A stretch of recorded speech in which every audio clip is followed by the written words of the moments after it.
Una riforma che snaturerà il credito cooperativo. Ne è convinto il sindacato dei bancari, Fabi, maggioritario in Veneto e in Italia, preoccupato anche per i posti di lavoro. Sono già sparite le banche popolari e adesso le banche di credito cooperativo dovrebbero entrare nell'orbita di una capogruppo che diventa una SPA, però da metterla al sicuro ci sembra, a noi sindacato Fabi, ci sembra che questa adesione alle capogruppo diventa invece un controllo vero e proprio della capogruppo che avrà troppi e ampi poteri.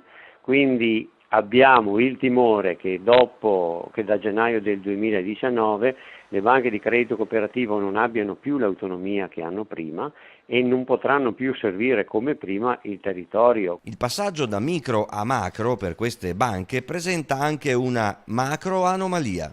Quindi i soldi li hanno in mano le BCC, i soldi sono rappresentati dai soci, ma comanderanno il capogruppo che non apportano capitale, quindi è un po' una cosa molto strana. Che ci azzecca, verrebbe da dire che la capofila decida come usare i capitali della BCC di un paesino del Veneto.